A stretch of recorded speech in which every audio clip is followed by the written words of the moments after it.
It's Saturday, 2:17 p.m. You pick up your phone, open a messaging app, scroll, close it again. Not because there aren't people there. There are names, contacts, old conversations, maybe even group chats. But something feels different because if you're being completely honest, there isn't really anyone you'd call just to talk.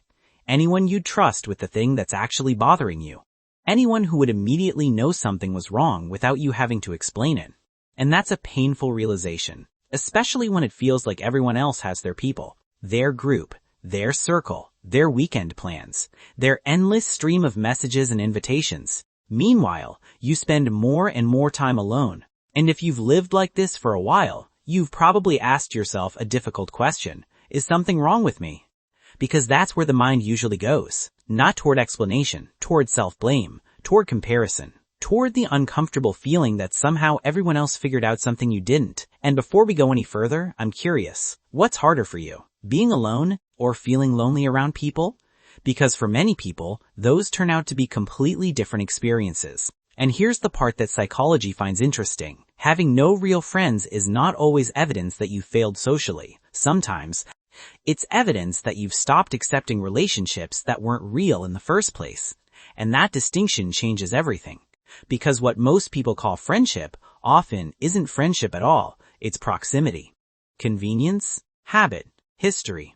And when those things disappear, many relationships disappear with them. Which brings us to the first hidden advantage. Not the biggest one, but the one that changes everything that comes after. First advantage, you stop outsourcing your identity. One of the most painful parts of having very few friends is the feeling that nobody really sees you. Nobody asks your opinion. Nobody checks in. Nobody seems particularly interested in what you're doing. And let's be honest, that hurts. Humans are wired for belonging. We're wired to be seen, to be recognized, to matter. Pretending otherwise doesn't make anyone stronger. But here's the strange thing that often happens during long periods of social isolation. You stop performing. Think about how much of daily life is influenced by other people's expectations. The things you say, the things you don't say, the opinions you hide, the interests you downplay, the version of yourself you present.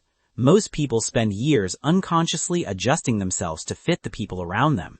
Psychologists call this social conformity, and almost everyone does it. But when there are fewer people around, something unexpected happens. You start hearing your own voice again. Not the version designed to be accepted, the version underneath it. Your actual opinions, your actual preferences, your actual values. Psychologists refer to this as self-concept clarity, a clearer understanding of who you are, independent of external validation. Most people think having fewer friendships means less social success. But what if sometimes it means less social performance? What if you're not losing connection? You're losing the pressure to constantly manage other people's expectations? And those are not the same thing. But losing the need for constant approval isn't the biggest advantage. Because the next thing that changes affects almost every decision you make. Second advantage, you become harder to manipulate. Most people underestimate how much social pressure controls their lives. The invitation they didn't want to accept. The opinion they didn't really agree with. The relationship they should have left years ago. The opportunity they were too afraid to pursue. All because of one fear. Rejection. And if you've ever felt isolated, you know that fear intimately. You know what it feels like to be left out, ignored, forgotten. And yes, that pain is real, but pain and control are not the same thing. Because once you've survived being outside the group's power over you begins to weaken. Psychologists have studied this for decades. Humans have an intense need to belong. But people who spend long periods alone often develop something equally valuable. The ability to think independently. Not because they're smarter, because they've had practice. They've already experienced the thing everyone else is afraid of. Being outside the circle. And once you've survived that, you become much harder to pressure into becoming someone you're not. Many people look at someone with very few friends and assume they couldn't get accepted. But sometimes the opposite is true. Sometimes they stopped accepting relationships that required them to betray themselves. That's a very different story. And what happens next is something most people don't notice until years later. Because eventually, you begin seeing something that most people spend decades confusing. And this is where many people make a discovery that completely changes the way they see relationships, because attention feels like connection, right up until the moment you actually need someone. Third advantage, you learn the difference between attention and connection. One of the most painful experiences in adulthood is realizing that being surrounded by people does not automatically mean you're connected to them. Most people learn this lesson the hard way. A difficult season arrives, a breakup, a loss, a crisis, a period where life genuinely becomes heavy, and suddenly, the people who seemed close begin disappearing. Messages slow down, invitations stop, conversations become shorter, and that's painful. Let's not pretend it isn't. Discovering that someone wasn't as invested in you as you were in them hurts. Being forgotten hurts. Being convenient hurts. But here's the part almost nobody talks about. Disappointment performs a function. It removes illusions. And while illusions feel comforting, reality is far more useful. Because once enough people disappoint you, you stop confusing attention with connection. You stop confusing familiarity with loyalty. You stop confusing activity with intimacy. Psychologists often distinguish between social contact and emotional connection. And they're not the same thing. One fills your calendar. The other fills your life. Most people think losing superficial relationships means losing something valuable. But sometimes you're not losing connection. You're losing the illusion of connection. And those are very different things. Because once that illusion disappears, something else starts changing. Something that affects every future relationship you build. Fourth advantage, you become more selective about who gets access to you. There comes a point where constantly being disappointed becomes exhausting. The friend who only calls when they need something. The relationship that leaves you emotionally drained. The conversations that feel like obligations. The people who make you feel lonely while sitting right beside you. After enough experiences like that, you start becoming more careful. And many people immediately interpret that as a problem. They tell themselves, I'm becoming too guarded, too picky, too difficult. Maybe you've thought that too. Maybe you've worried that your standards became unrealistic.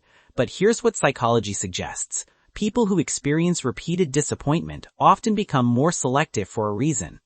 They've learned something. They've learned that every relationship carries an emotional cost. Time costs something. Energy costs something. Trust costs something. And not everyone deserves unlimited access to those things. Psychologists consistently find that relationship quality predicts well-being far more strongly than relationship quantity. In other words, 5 meaningful connections often create more happiness than 50 shallow ones. Most people think your standards became too high. What if your awareness simply became sharper? What if you're not rejecting people? You're rejecting dynamics that no longer work for you, because those are not the same thing. And that awareness eventually creates something even more valuable. Something many people spend their entire lives trying to avoid. Fifth advantage, you become comfortable with your own mind. Silence sounds peaceful until you're forced to sit in it. Most people don't realize how uncomfortable solitude can be until there's nobody left to distract them from themselves. The television stays on. The music stays on. The scrolling continues. The notifications continue. The noise continues. Because silence forces a confrontation. Not with other people. With yourself, your fears, your regrets, your insecurities, your unanswered questions. And at first, that confrontation can feel overwhelming. But something interesting happens when you stay there long enough. The silence becomes less frightening. You begin learning your own patterns, your own triggers, your own emotional habits. Psychologists often associate this process with increased self-reflection and emotional independence. Not because solitude magically makes people wise, because it removes distractions.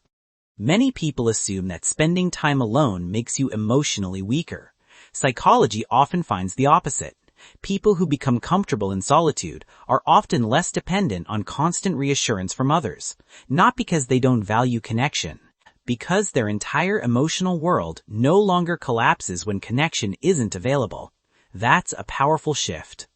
But the next advantage is where things become genuinely revealing, because eventually, your absence starts exposing things your presence never could. Sixth advantage, you discover Who actually values you? Most people think relationships reveal themselves through closeness, but psychology suggests something surprising. Relationships often reveal themselves through distance. Think about it. When you're always initiating conversations, everyone feels close. When you're always reaching out, everyone feels connected. When you're always available, everyone seems invested. But what happens when you stop? What happens when you're no longer carrying the relationship by yourself?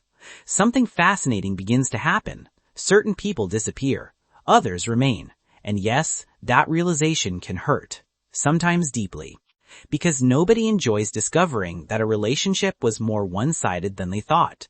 But clarity has value. In fact, clarity may be one of the most underrated advantages in life.